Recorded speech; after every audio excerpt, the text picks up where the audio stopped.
Bien, sean bienvenidos a este su espacio expositivo con Tulio Reyes Miranda, nuevamente haciendo una entrega de la Parshat de la semana, donde estamos iniciando el estudio, comentario y lectura de un nuevo Sefer, ¿ok? De la Torá, que es el Sefer Shemot, o llamado libro de Éxodo, ¿ok? El libro de la salida.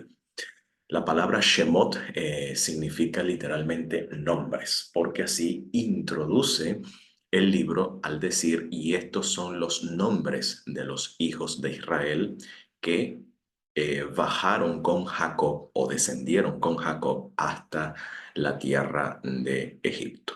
Bueno, el título de este tema vamos a tratar sobre el tema sobre, valga la redundancia, sobre el Kiddush Hashem. ¿Ok? Lo que significa la revelación o el significado, o revelando el significado de la santificación del nombre. Vamos a introducirnos sobre este tema. Antes de iniciar, vamos a comenzar con la braja correspondiente. Baruch atah Adonai Eloheinu melech haolam, asher kedishanu bemitzvotan betzivanu al libre Torah. Amén. Bendito eres tu Señor, Dios nuestro, Rey del universo, que nos has santificado con tus mandamientos y nos encargaste el estudio de la Torá. Bendito eres tu Señor, dador de la Torá. Amén. Bueno, con esto iniciamos nuestro comentario. Vamos a ubicarnos en el capítulo 1. Vamos a comentar el capítulo 1, pasuk número 8, primeramente, sobre el evento, la transición de la nueva dinastía ante la dinastía Ixa, ¿ok? O la dinastía de los Ixos, cuando ya se levanta una nueva dinastía egipcia, ¿ok? Como dice el pasuk número 8 del capítulo 1 del Sefer Shemot, al decir Vayakam Melech Hadash. El término Vayakam significa y se alzó, o sea, se elevó. ¿Okay? Habla de un levantamiento, se levantó, se alzó. ¿Ok? Un nuevo rey. ¿Ok? Un nuevo rey habla de acuerdo a la historia, una nueva dinastía, una dinastía que reemplaza y sustituye a la antigua dinastía de los Ixos, que eran gobernantes extranjeros, que dicho sea de paso, en caracteres jeroglíficos, eso es lo que significa Ixos, es decir, gobernantes extranjeros que tuvieron una dinastía dentro de la tierra de Egipto, pero esa debido a luchas, a conflictos intestinos, es decir, dentro del interior, endógenas, se levanta entonces o prevalece, se levanta, se subleva una nueva dinastía de los egipcios, la dinastía de los faraones, ¿ok? Y en este caso es un nuevo rey, como dice acá, dice al-Mitzrayim sobre Egipto. La palabra Mitzrayim viene de la raíz hebrea del shoresh hebreo tzor, que significa estrecho, encierro, ¿ok? Habla de estrechez, habla de estar encerrado, donde las libertades están coartadas. Esa es la idea porque es la tierra donde los hijos de Israel experimentan esta estrechez y este encierro, ¿no? Donde sus libertades son limitadas. Entonces dice, Mitzrayim asher lo yada et Joseph, y que no conoció a Joseph. Es decir, el rey no tomó en cuenta los beneficios y todas aquellas agendas que promovieron el esplendor socioeconómico y político de Israel gracias a la administración y gracias a la gerencia de José. Esta nueva dinastía pues no toma en cuenta, no reconoce ni mucho menos promociona todas las políticas que Joseph, en este caso, realiza. Así que bueno, nos encontramos entonces aquí en una juxtaposición dentro de la literatura, dentro de la narrativa, hay una juxtaposición de dos parshiyat, es decir, una parshiyat es un bloque narrativo, un bloque temático, lo que los teólogos occidentales llamarían, o los exégetas llamarían una perícopa. Hay una perícopa, un bloque narrativo que va desde el capítulo 49 de Génesis, pasuk número 28, que dice, luego de cuando Jacob vaticina lo que va a ser el futuro de cada una de las tribus de Israel, dice en el verso 28, estas son las 12 tribus de Israel y esto es lo que su padre dijo cuando impartió a cada una de ellas su bendición. Y aquí el concepto de braja, es decir, de vaticinios de eventos futuros. Pero esta narrativa que inicia allí, capítulo 49, abarca el capítulo 50 de Génesis y sigue de corrido hasta el capítulo 1. Es decir, la Parshiyat continúa, y esto es lo curioso de esta. Recuerden que esta división de capítulos y versículos es una división ficticia, artificial, posterior, más dentro de los rollos, digamos, de los manuscritos antiguos no había esa división artificial, sino que era de corrido. Así que la Parshiya continúa de corrido en el Sefer Shemot, en el libro de Éxodo, desde el capítulo 1 hasta llegar al versículo 7. Ya en el versículo 8, que era el versículo que leímos, donde se habla de el levantamiento de un nuevo rey, ahí es otra Parshiya. ¿Ok? Ahí es otra parshilla, otro bloque narrativo donde va a hablar sobre el genocidio y la opresión de los hijos de Israel. ¿Ok? Entonces, la parshilla que arranca desde Génesis y culmina en Éxodo 7 dice, murieron José y sus hermanos. ¿Ok? Y toda aquella generación.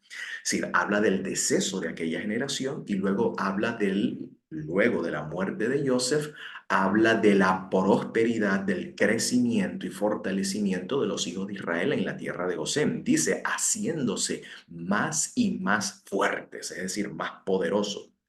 Y el país se llenó de ellos. Es decir, que ya el pueblo de Israel estaba tomando o ejerciendo funciones importantes que estaban contribuyendo al ejercicio político, social, económico y por supuesto demográfico dentro de la tierra de Egipto. Ante esa, ante ese fenómeno, entonces se yuxtapone el levantamiento de una nueva dinastía. ¿Ok? En este levantamiento de una nueva dinastía, disculpen acá, en el levantamiento de esta nueva dinastía, em, este nuevo rey propone, fíjense ya, este nuevo rey, esta nueva dinastía o este nuevo rey,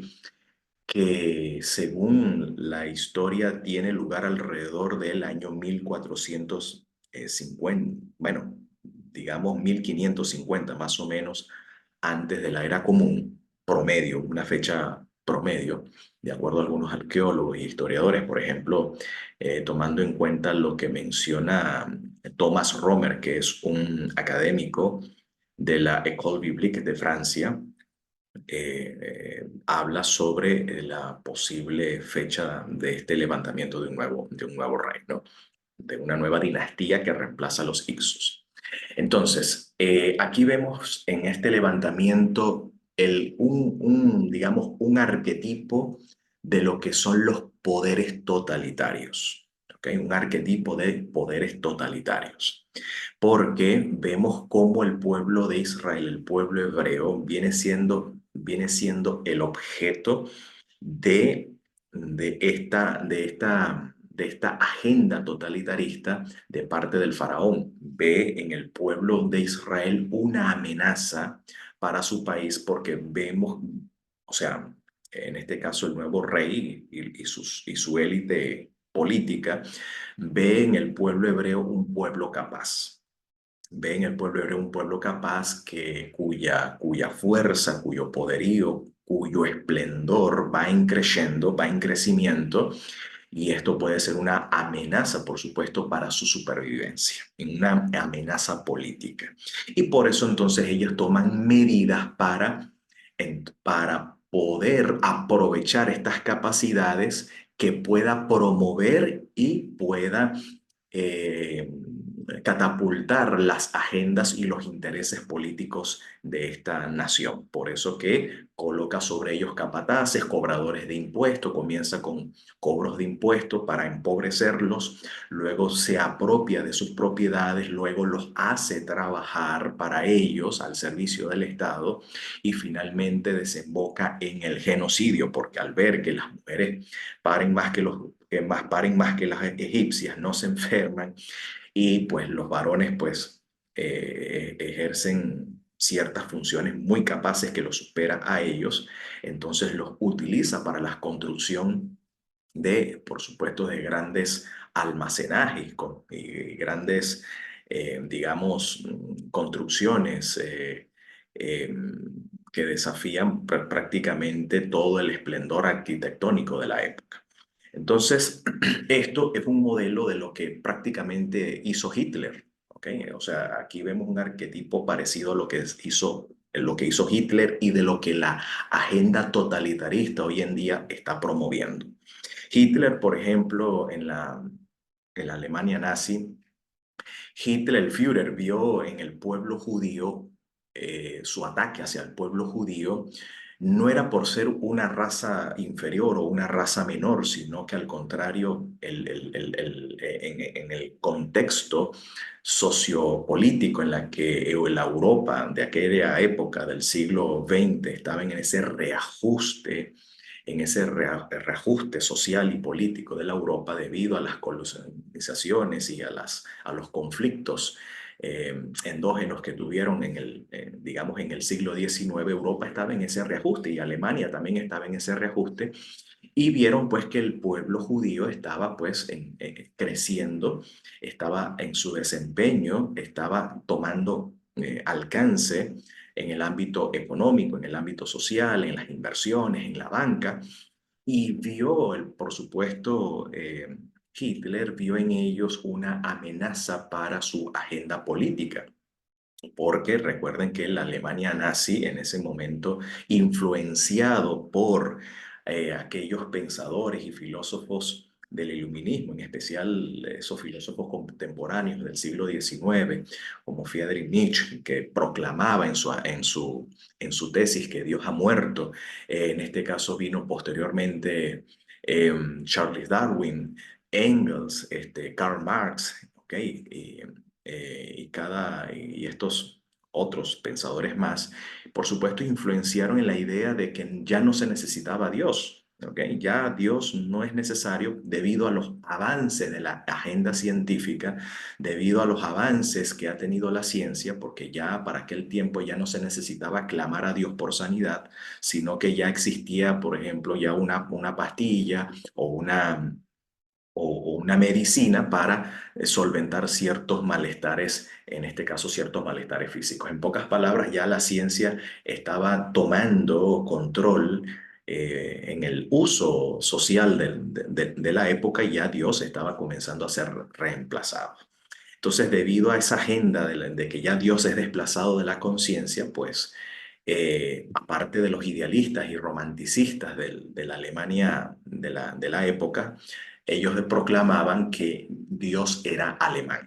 ¿Ok? Entonces ya inicia esta soberbia alemana, esta altivez alemana de creerse la raza aria. Hasta el día de hoy los alemanes todavía existen esta soberbia. No negamos la capacidad que tiene la Alemania. De hecho, es una de las potencias que predomina dentro de la comunidad europea, pero se caracteriza precisamente por esta soberbia debido a sus habilidades y capacidades que no negamos que ésta, por así decirlo, posee. Pero lamentablemente, debido a esta forma de pensar, debido a este bajo nivel de conciencia, pues no ayudan a la mano de los débiles, no asisten al pobre, a la viuda, al huérfano.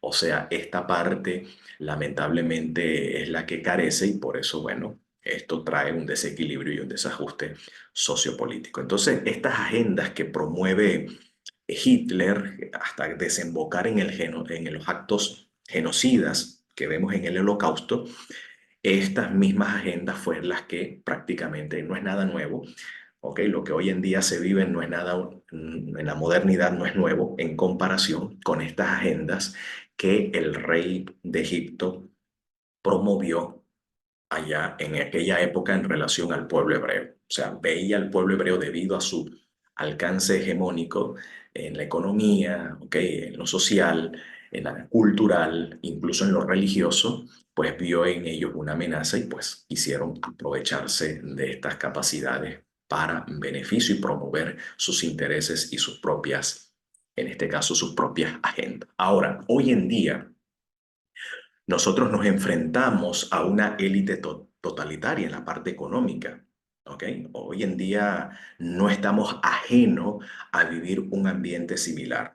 Por ejemplo, tomando en cuenta lo que los proyectos del CEO de Tesla, por ejemplo, Elon Musk, que es uno de los más grandes multimillonarios hoy en día, siendo el CEO de Tesla, él tiene como proyecto crear robots que reemplace la mano empleadora en este caso. Es decir, crear robots donde tengamos profesores por medio de la inteligencia artificial que se encarguen de la educación de la población mundial las 24 horas del día, los 365 días del año, prácticamente reemplazando, por supuesto, a toda la agenda magisterial que hoy en día está presente, porque ya no hay necesidad de que un profesor se enferme, no tenemos que lidiar con las contingencias de los pagos y de que el profesor se enferme o la falta de en este caso, del ejercicio de esta vocación o de este magisterio. Entonces, los robots va a reemplazar en este caso a los educadores, va a reemplazar en el ámbito médico, en el ámbito de la salud, ¿ok? Donde esta inteligencia artificial es la que va a promover todas las agendas sanitarias para la población mundial. También se van a encargar de, incluso ya no se va a necesitar de mecánicos, sino que estas inteligencias artificiales se encargarán de solventar. Así que un desempleo para los panaderos, para las actividades domésticas. eh, es decir, el mundo entero queda en el desempleo. Y esto lo plantea Elon Musk como una solución al creciente, al creciente desempleo y a la creciente, al creciente pauperismo, especialmente en los países del tercer mundo, como una solución. Entonces, ajá, ¿y qué se van a hacer entonces con tanta gente en desempleo? ¿Cuál es la solución? Bueno, pensionar a más de 7 millones a 7,5 millones de personas, que es prácticamente lo que abarca 7.000 millones de personas, 7,5 millones de personas, que es lo que abarca hoy en día la población mundial, dándoles una pensión. Crear un fondo donde pensionemos todo, a todo el mundo. Pero precisamente esto haría a la población mundial dependiente, por supuesto, de una élite política y a una élite, en este caso, económica. Incluso ya el foro económico mundial, el foro de Davos, ¿ok? El foro de Davos ya ha pronosticado dentro de su edición, especialmente en este año 2023, ya están vaticinando, ya hay un vaticinio declarado en estas ediciones 2022-2023 en el foro de Davos, que precisamente es el foro económico mundial donde están presentes, donde están congregados toda la élite económica, ¿ok?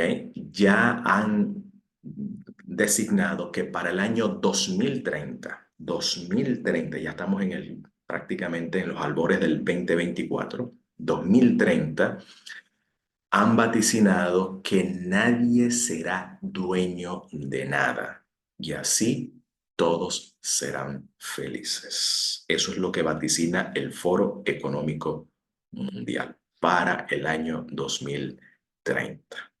Y esto prácticamente concentrar el poder en una sola élite, ¿ok? O en un solo hombre, esto es peligrosísimo y ya la escritura nos lo advierte. Bueno, uno aunque sea dueño de un calembón de carro, bueno, pero es el calembón de uno, pues, es el calembe de uno, ok, es de uno, es de propiedad privada, pero ya esa propiedad privada ya no va a estar presente de acuerdo al Foro Económico Mundial. Así que las libertades, la propiedad privada, esto ya dentro de esta agenda ya no va a estar presente a la altura de esa. Así que ya la suerte está echada y bueno, estas agendas están trabajando en dirección a eso y más, teniendo como aliado la inteligencia artificial como ya Elon Musk tiene en sus proyectos, donde ya prácticamente reemplazar la mano obrera, es decir, el ejercicio humano, ya la inteligencia artificial harán todos por nosotros y nosotros gozaremos de una pensión mientras, por supuesto, nos mantengamos en línea y nos mantengamos en orden a este poder totalitario. Ya la escritura nos los advierte cuando dice el profeta Jeremías que es peligroso concentrar todo el poder en un solo hombre porque el corazón del hombre es engañoso y perverso y torcido. ¿Quién en este caso lo conocerá? Incluso ya el profeta Samuel nos lo advirtió en el primer libro de Reyes, en el capítulo 8 cuando Israel quiso ser como el resto de las demás naciones que tienen un rey. No queremos que Dios sea nuestro rey, ni tampoco que un sadik como Samuel, un hombre justo, un hombre piadoso, un baluarte de la piedad y de la justicia, nos gobierne. Queremos un rey, queremos concentrar todo el poder político, social, económico eh, en un solo hombre. ¿Okay? Al resto como hacen las naciones. Queremos ser como las naciones. Y el profeta Samuel les advirtió, mira, esto es lo que va a pasar cuando ustedes concentren el poder en un solo hombre.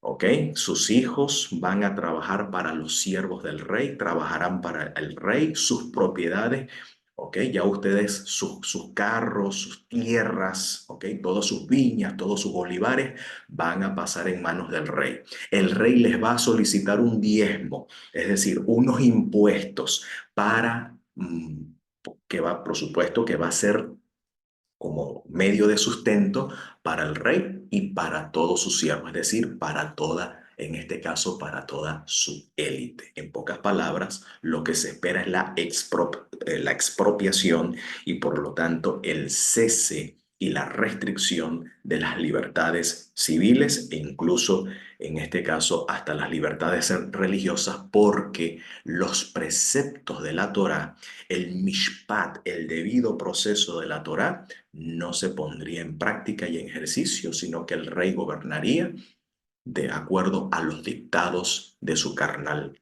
corazón. Todo eso ya lo había vaticinado, en este caso, el profeta Samuel, y estas son las agendas, ¿ok? Son las agendas mundiales ante la cual nosotros tendríamos que, en un futuro cercano, ¿ok?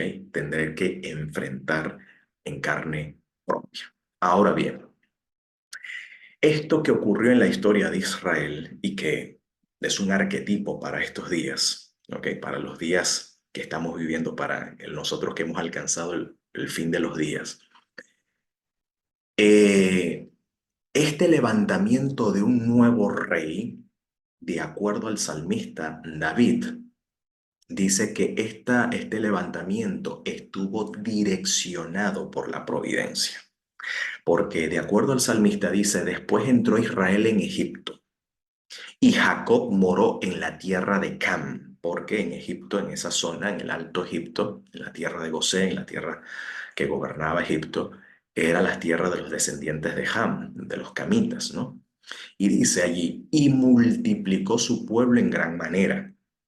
El Eterno utilizó la tierra de Gosén para promover precisamente el crecimiento y el fortalecimiento de los hijos de Israel. Y dice, y lo hizo más fuerte que sus enemigos, ocupando, ¿ok? Siendo un pueblo hábil, un pueblo tenaz y un pueblo capaz, ocuparon puestos importantes en el ámbito político, social y económico. Pero aquí viene el punto de inflexión. Y esto es lo interesante de lo que aquí el salmista David nos relata. Dice, cambió el corazón de ellos, es decir, de los enemigos, dice, para que aborreciesen a su pueblo, para que contra sus siervos pensasen mal. Aquí hay un viraje en la historia, es decir, el levantamiento, el surgimiento de una nueva dinastía y con todas aquellas agendas intestinas de esta élite política, ¿ok?, en contra de los hijos de Israel. De acuerdo al salmista David, esto procedía de manera sobrenatural. Es decir, este odio gratuito, este plan genocida y todo este plan de expropiación y de opresión sobre los hijos de Israel, dice el salmista David, la escritura nos lo está así revelando, era de una procedencia sobrenatural. Aunque con ojos humanos, con ojos carnales, vemos los acontecimientos como un acontecimiento natural, como un curso natural de, de estas contingencias. Sin embargo, el origen de estos eventos, el origen de estos sucesos, vienen como producto de una respuesta de la providencia divina en esa situación, específicamente dentro de la historia del pueblo de Israel. La gran pregunta es, ¿y por qué el Eterno hizo eso? Bueno, no estamos entendiendo la mentalidad hebrea. Recuerden que no es que Dios directamente influye en el corazón de los hombres para actuar mal, no, sino que ante los deseos y los designios que el hombre carnal lleva a cabo, el Eterno permite que esa agenda, el Eterno dirige que esa agenda o pueda ser frustrada o que esa agenda siga adelante. ¿Okay? Aquí vemos el ejercicio soberano, lo que se llama la Ashgaha, es decir, el Yoná, es decir, la supervisión del Supremo, la supervisión del Altísimo. En la supervisión del Altísimo, el Eterno considera que esta agenda debe proseguir. ¿Ok? No detiene esta agenda. La agenda prospera, la agenda tiene éxito. ¿Ok? Por eso el salmista habla así, cambió el corazón de ellos para que aborreciesen a su pueblo, para que contra sus siervos pensase mal. ¿Por qué esta agenda que al parecer humano pareciera que, bueno, el malvado tiene éxito, ¿no?, en sus agendas, los poderosos se hacen fuertes? Parece ser como que Darwin tiene razón. Aquí estamos hablando de una selección natural, sobrevive el más fuerte, ¿ok? De acuerdo a nuestros sentidos, ¿no?, humanos, pero no es la visión bíblica. La radiografía bíblica de la historia es que el Eterno está dirigiendo los acontecimientos, está supervisando precisamente todas estas agendas donde Él está reteniendo, restringiendo ciertas agendas y está, por otro lado, promoviendo o permitiendo el curso natural de estas contingencias. Ahora bien, la razón nos la dice el profeta Ezequiel. ¿Ok? El profeta Ezequiel, quien era un sacerdote en el exilio, sacerdote de la línea arónica en el exilio, nos dice lo siguiente. En el capítulo 20, versículo 32 al 33, nos dice, jamás sucederá lo que ustedes tienen en mente. Queremos ser como las otras naciones. Esto es Israel. Esta es la acción de Israel. Como los pueblos del mundo que adoran al palo y a la piedra. Yo, el Señor y Dios, les aseguro que tan cierto como que yo vivo, si ustedes quieren esto y buscan esto, ¿ok?, y dedican su aliento y sus energías y sus fuerzas vitales para perseguir esto, el imitar las naciones y ser como los pueblos del mundo, dice, de cierto que reinaré sobre ustedes con gran despliegue de dureza, de fuerza y de furia incontenible. Es decir, que la providencia va a dirigir ahora los acontecimientos de manera adversa para el pueblo de Israel. Y ahí está el problema. el pueblo de Israel, los hijos de Israel que crecieron y se multiplicaron, ¿ok? Y ocuparon puestos importantes, es decir, vivían, obviamente, estaban enchufados gracias a Yosef, ¿ok? Su antecesor, que los sostuvo y les proporcionó una buena tierra, la tierra de Gosén, y allí prosperaron y fructificaron, y luego la tierra se llenó de ellos, ocupando puestos importantes.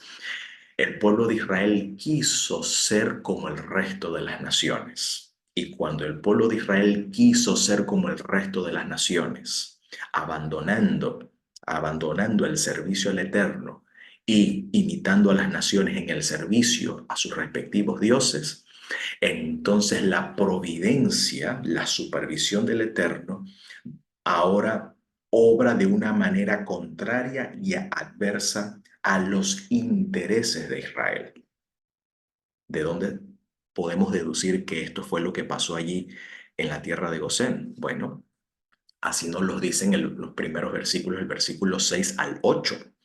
Versículo 6 al 8 del capítulo 20 de Ezequiel nos dice lo siguiente: aquel día juré solemnemente con la mano en alto que los sacaría de la tierra de Egipto. Está hablando del momento de la redención, la salida, la Pascua, ¿no?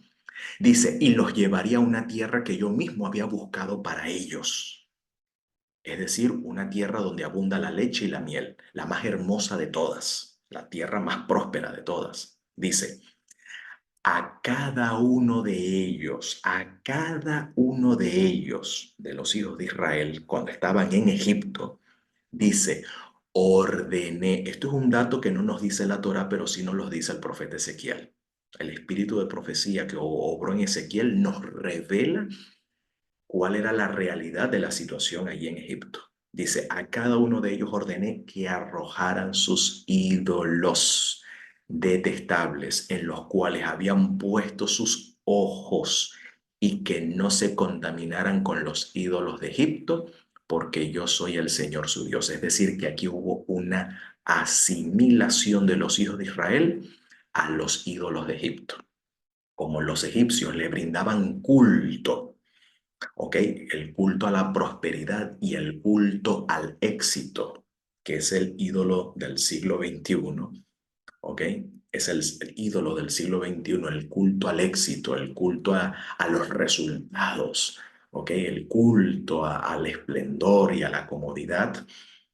Este culto llevó en este caso a los hijos de Israel a abandonar el pacto y querer ser como las naciones, vivir en el mismo esplendor social, en el esplendor económico, en el esplendor político, que ser como las demás naciones.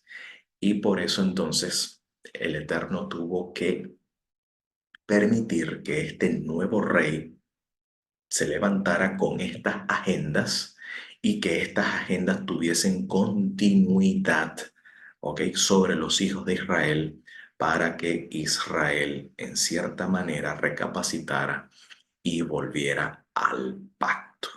¿Ok? Vemos cómo la providencia está direccionando estas cosas. Dice, sin embargo, mire cómo, cómo el pueblo de Israel reaccionó ante el llamado del Eterno, seguramente por hombres justos como Amram, que era el padre de Moshe, a lo mejor Yochebed, la madre de Moshe, de la tribu de Leví, porque hubo un remanente fiel que a través de ese remanente fiel amonestaba al resto de los israelitas que se habían asimilado a los egipcios. Pero dice aquí, ellos se rebelaron contra mí y no quisieron escuchar, ¿ok? No prestaron oídos. No arrojaron los ídolos en los cuales habían puesto sus ojos, ni abandonaron los ídolos de Egipto. Ahí está. Por eso, cuando estaban en Egipto, dice, pensé agotar mi furor y descargar mi ira sobre ellos. ¿Dónde se reveló la ira del Eterno? Cuando Israel llegó a convertirse en esclavo. Allí ellos estaban enfrentando la ira del Eterno al utilizar al faraón como instrumento. Por un lado, faraón era el instrumento del Satán, del diablo, pero también el diablo estaba siendo el instrumento de Dios. ¿Ok? El faraón estaba siendo un instrumento del enemigo, pero el enemigo también estaba siendo un instrumento del Eterno. Solo que el enemigo pensaba hacerlos, al igual que los hermanos de Yosef, pensaba hacer esto para destrucción del pueblo, pero el Eterno lo estaba pensando para otro propósito, para el bien de ellos. ¿Ok? Para el bien de ellos. ¿Cuál era el bien que el Eterno procuraba? De acuerdo a la escritora Elena White, en su libro Historia de la Redención, en la página 115, ella nos describe el cuadro de cómo estaban los hijos de Israel cuando se levanta esta nueva dinastía donde promueve estas agendas que vulneraban y era lesiva, ¿ok? Para el bienestar político, social, económico e incluso espiritual del pueblo de Israel. Dice, los hijos de Israel pasaron muchos años sirviendo a los egipcios. Solo unas pocas familias descendieron a Egipto, pero allí se convirtieron en una enorme multitud. Al estar rodeados, noten ahora, al estar rodeados por la idolatría, muchos perdieron el conocimiento del Dios verdadero. Ahí está. Se asimilaron. Se olvidaron de su ley, de la Torá, del pacto. Se unieron a los egipcios en su culto del sol, la luna y las estrellas y de animales e imágenes, obra de manos de hombres. Lo mismo que dice el profeta Ezequiel. Eso está allí, lo que ella está describiendo acá es lo que menciona el profeta Ezequiel. Dice, todo lo que rodeaba a los hijos de Israel había sido calculado para que se olvidaran del Dios viviente. El Eterno en su providencia dio curso a estas agendas, porque todo estaba prácticamente, todo el ambiente, todo sí, todo el contexto de su ambiente era para que prácticamente Israel renunciara al pacto y se asimilaran a los egipcios. Y es justamente lo que pasó. Pero había entre los hebreos, algunos que conservaron el Dat, el conocimiento del verdadero Dios, creador del cielo y de la tierra. Es decir, mantuvieron el monoteísmo porque Egipto tenía la costumbre de mezclar deidades de diferentes naciones.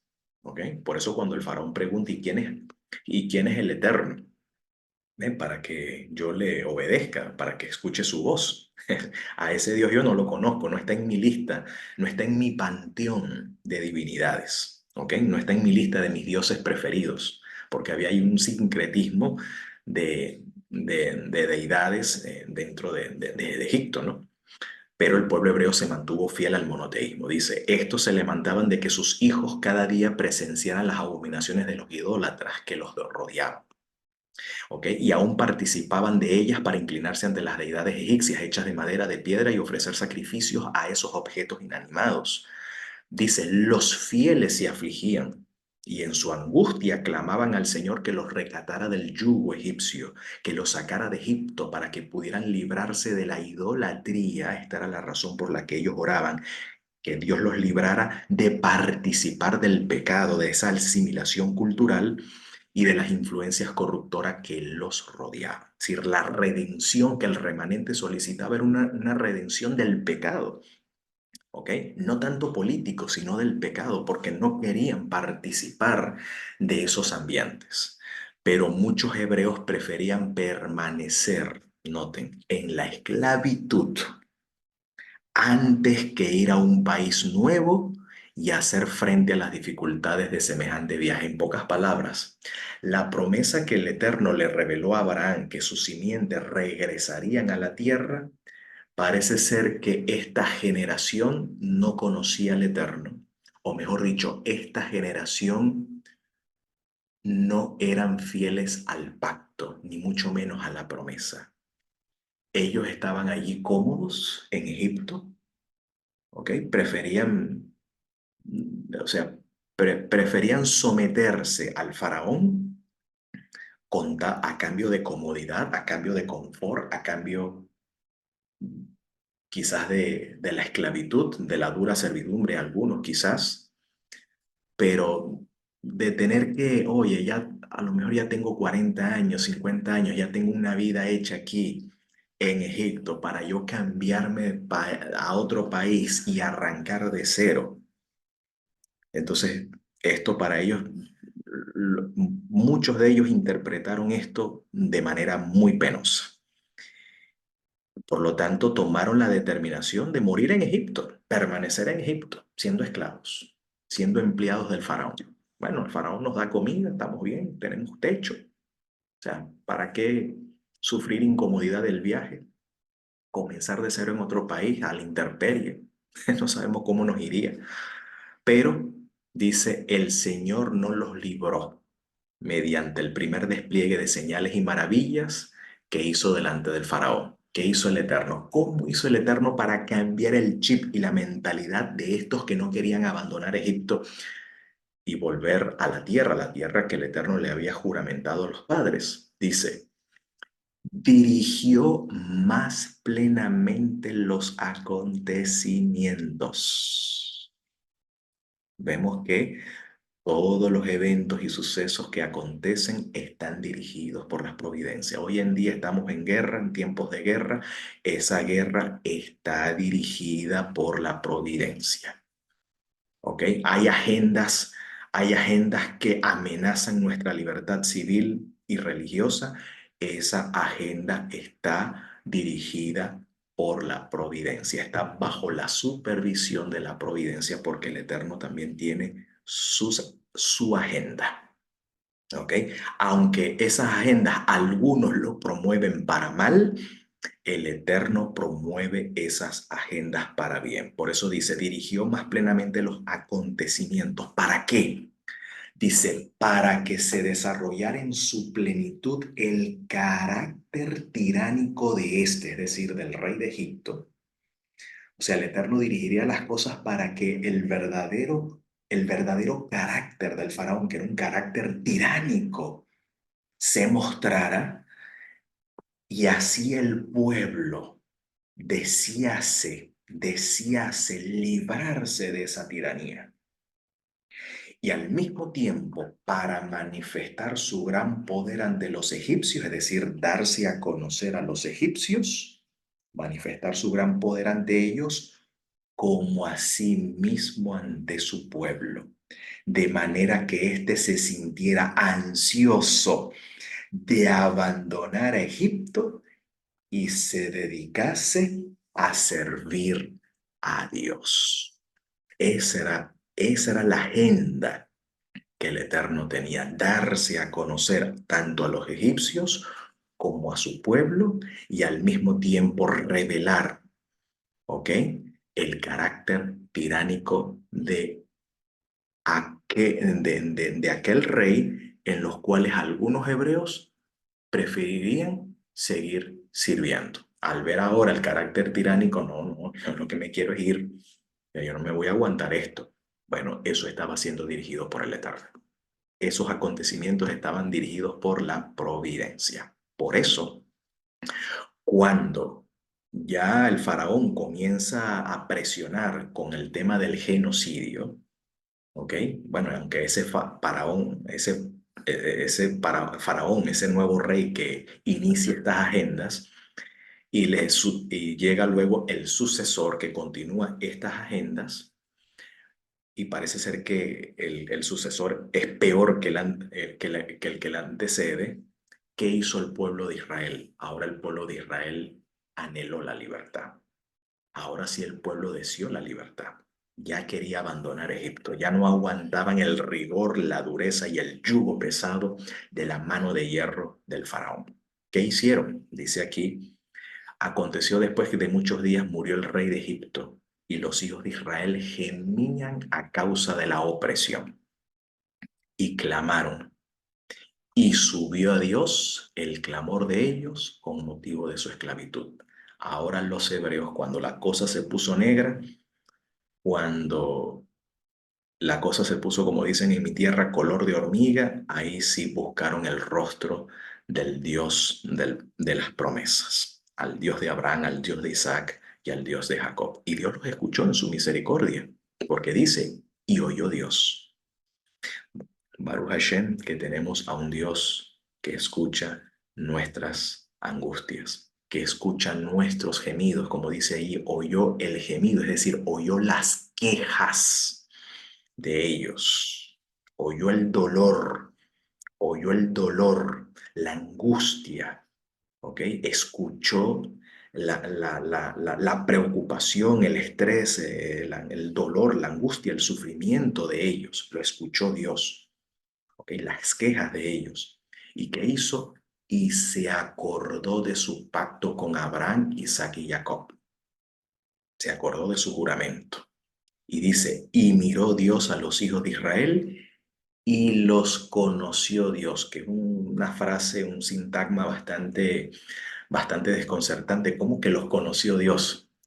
Y aquí pregunta el Midrash Yerushalmi, Talmud Yerushalmi en el tratado Ta'anit, que significa ayuno, en el Perek 1, pasuk número 1, dice, ¿cómo que, no, cómo que los conoció? ¿Acaso no los conocía antes? Y el Talmud responde, conoció que ellos se habían arrepentido porque comenzaron los hijos de Israel a buscar al Dios de Abraham, al Dios de Isaac y al Dios de Jacob. O sea, conoció que en verdad esa plegaria era sincera. Estaban buscando a Dios para que Él los liberara. Estaban dispuestos a volver al pacto, a retornar, en este caso, a los brazos de la filiación divina. ¿Qué sucedió entonces? Bueno, según Ezequiel 29, según el profeta Ezequiel, lo que ahora el Eterno va a hacer, lo que ahora el Eterno va a hacer es lo que se conoce como el Kiddush Hashem, la santificación del nombre. ¿Qué es eso? Dice en Ezequiel 29, e hice que mi nombre del todo no fuera mancillado, debido a la asimilación cultural que los hebreos tuvieron en Egipto, al ya no servir al Dios de Israel, al Dios de sus padres, y al imitar a Egipto en el culto al sol, a la luna, a las estrellas y a los astros y a su cultura, dice que el nombre del Eterno quedó profanado. Eso es lo que se llama el Hilul Hashem, la profanación del nombre, donde el nombre de Dios queda enlodado, queda ensuciado, queda mancillado, contaminado, profanado, deshonrado delante de las gentes, ¿ok? E hice que mi nombre del todo no fuera ensuciado delante de las gentes, delante de las naciones, de las cuales ellos estaban en medio de ellas, en las cuales me manifesté a ellos delante de ellas para sacarlos de la tierra de Egipto, porque obviamente en Egipto no había solamente egipcios y hebreos, habían otras nacionalidades también, que quizás muchos de ellos también eran esclavos, algunos de ellos eran capataces, ¿ok? Entonces, esta manifestación del poder del Eterno es lo que se llama Kiddush Hashem. Eso es Kiddush Hashem. Cuando nosotros leemos en las Escrituras en lo que se conoce en hebreo o lo que se conoce en Occidente como el Padre Nuestro, que en hebreo es el Avinu Malkeinu, es decir, Padre Nuestro, Rey Nuestro, y dice aquel sintagma, aquel sintagma de la oración, Padre nuestro que estás en los cielos, dice, santificado sea tu nombre. Eso no es una alabanza, no es una alabanza, ¿ok? Eso es el Kiddush Hashem. Y cuando un judío ora para que, para que el nombre del Eterno sea santificado, en hebreo se dice, Itkadesh Shemeha, santificado sea tu nombre, está orando por el Kiddush Hashem, ante el cual el nombre del Eterno ha sido mancillado, ha sido blasfemado entre las naciones por causa de la infidelidad del pueblo. Pero miren lo que dice esta profecía de Ezequiel. Cuando un judío ora, y eso es lo que Yeshua enseña a orar, santificado sea el nombre, cuando un judío en aquella época que estaba bajo el yugo de los romanos, bajo el yugo opresor de los romanos, bajo el yugo de los impuestos de Roma, ¿ok? Y bajo la directriz de un rey que no sigue la Torá y bajo un sacerdocio corrupto, ¿ok? Porque el templo se había corrompido, los sacerdotes se habían corrompido en aquella época. Había un yugo pesado, un yugo religioso pesado sobre el pueblo y el yugo de los impuestos de Roma. O sea, se juntó por prácticamente el hambre con las ganas de comer. Fíjense que Yeshua incluye en el Avinu Malkeinu, incluye el Kiddush Hashem. ¿Qué pensaba un judío cuando oraba, santificado sea tu nombre? Itkadesh Shemeja. Tenía en mente esta profecía, este pasuk de los profetas. Por esto di a la casa de Israel, esto dice el Señor, no por ustedes yo actúo, no por ustedes, porque ustedes están asimilados, ustedes están toditos echados a perder, toditos están echados a perder. Y yo actúo no porque ustedes lo merezcan, que yo actúe por ustedes. Dice, no por ustedes yo actúo, casa de Israel, sino por mi nombre, el santo que profanasteis allí. Israel, en vez de hacer Kiddush Hashem, lo que ha hecho es Hilul Hashem, al abandonar el pacto y al abandonar la Torá. Al abandonar el pacto y la Torá, Israel ha hecho Hilul Hashem, ha ensuciado el nombre. Pero, ¿qué quiere decir el Eterno? Ahora yo voy a actuar, pero no voy a actuar por ustedes, sino por mi nombre, que ha sido profanado. Dice, y santificaré mi nombre el grande. Eso es lo que decimos. Itkadesh Shemeja, santificado sea tu nombre. ¿Qué significa esto? Aquí el profeta nos lo va a revelar. El profanado en las naciones, el que profanaste en medio de ellas. Es decir, el Eterno va a reivindicar su nombre que ha sido manchado, ha sido ensuciado. Y dice, y conocerán las naciones que yo soy el Señor. Las naciones conocerán que yo soy el Señor al santificarme en ustedes a ojos de ellas. Es decir, el Eterno va a hacer algo en la casa de Israel, pero no tanto por Israel, sino por su nombre, pero lo va a hacer en público, que va a ser algo que va a ser notorio para las naciones en Israel.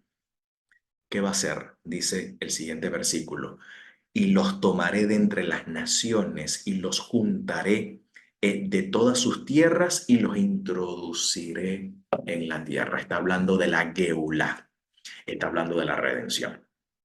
Israel está disperso en las naciones, está en el Galut, está en el exilio, ¿ok? Y de este exilio ahora viene la Geulá, es decir, los trae de vuelta a, en este caso, a su tierra. Ahora, ¿por qué Israel está disperso? Por sus transgresiones, porque el nombre del Eterno ha sido profanado delante de las naciones. Pero ahora el Eterno hace algo, toma una iniciativa donde el Eterno decide, ya que el pueblo lo ha ensuciado, ahora el Eterno santifica el nombre. Pero santificar el nombre implica aquí un acto de Geulá, un acto de redención. ¿Ok? Esto es lo que significa el Kiddush Hashem. Y esto es lo que Yeshua enseñó a sus discípulos a orar. Señor, trae tu redención, manifiesta tu santidad ante las naciones, ante el cual nosotros padecemos. ¿Ok? Así que trae la redención, trae la Geulá. Eso es el Itkadesh Shemeja, santificado sea tu nombre. Que el Eterno cumpla esto que dice aquí el profeta Ezequiel. ¿Y qué más implicaría este Kiddush Hashem? ¿Qué más implicaría? Es decir, que todo eso, toda esa saga de eventos que el Eterno realizó en Egipto, ese fue el Itkadesh Shemeja, ese fue el Kiddush Hashem. El Eterno, de acuerdo al profeta Ezequiel, santificó su nombre al mostrar ese despliegue de maravillas y poder sacar al pueblo de Israel, al pueblo oprimido, liberarlos del mano del opresor y al mismo tiempo manifestar su grandeza y su santidad ante la fuerza opresora. Así que aunque hoy en día las agendas totalitarias parecen prosperar y estar ganando terreno, esto está dirigido por la providencia porque también el remanente fiel va a orar por el Kiddush Hashem. Es decir, la tefilá de Yeshua, la tefilá Hatalmid, la tefilá que le enseñó a los discípulos, va a tomar protagonismo también en los labios y en los corazones de los verdaderos y fieles seguidores de Yeshua. también nosotros oraremos Itkadesh Shemeha, santifica el nombre. Ahora, este Kiddush Hashem también implica otra cosa, no solamente el librar a Israel del yugo opresor de las naciones, sino también implica esto, porque dice, y os tomaré, primera acción, de las naciones donde ustedes fueron dispersos, ¿ok? Y los introduciré en la tierra, número uno. Número dos, rociaré sobre ustedes agua limpia y depurado seréis de todas impurezas y de todos vuestros ídolos. Está hablando de la purificación, está hablando del lavamiento que dice Pablo, de la regeneración y renovación en la Ruach HaKodesh, en la brisa de la santidad. Dice, y os daré corazón nuevo y espíritu nuevo daré en ustedes. Quitaré el corazón, el lapideo de vuestra carne, el corazón de piedra, ¿no? Y os daré corazón cárneo. Y mi espíritu, mi ánimo, ¿ok? Mi ánimo, mi ruaj, mi brisa, para referirse como metáfora del ánimo que anima a Dios, que anima a la divinidad a obrar Sedaká, a obrar Mishpat y a obrar Gesed, ese mismo ánimo pondré en ustedes y así yo haré que anden en mis justificaciones. En el hebreo se dice Mishpatim, en mis derechos. O sea, que ustedes sigan los derechos de la Torah, respeten los derechos de la Torah, que pongan en práctica el debido proceso de la Torah, ¿ok?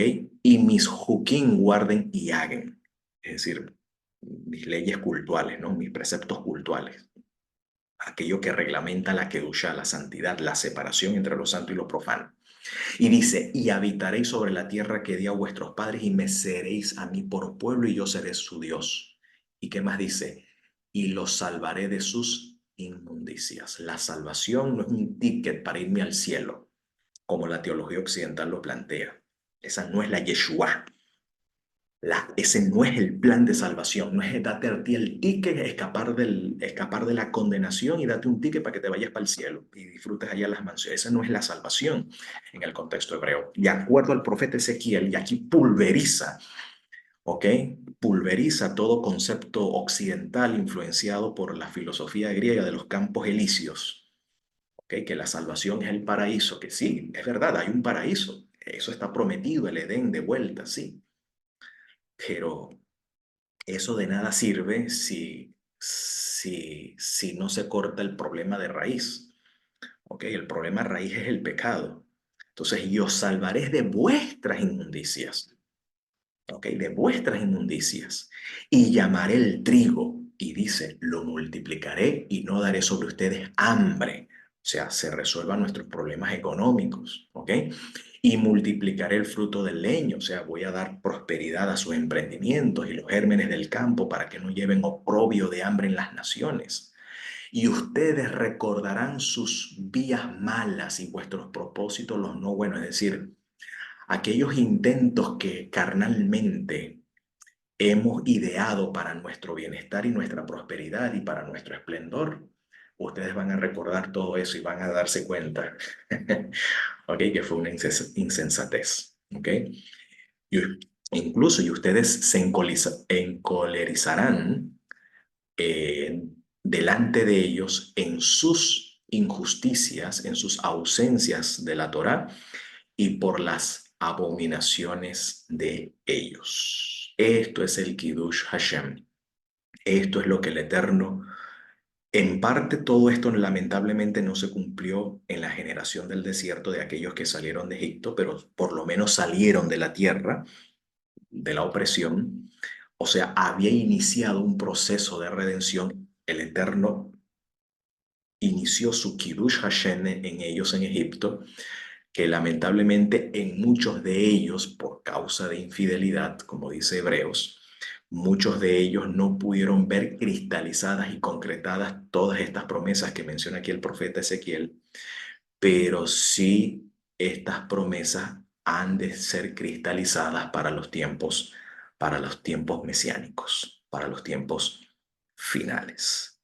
Así que mi, mi llamado a la acción es, sigamos perseverando en la tefilá del Maestro, En la tefilá del Itkadesh Shemeh, que el nombre del Eterno sea santificado en nuestra generación, en nuestros días, y traiga pronto al Mesías y podamos decir amén.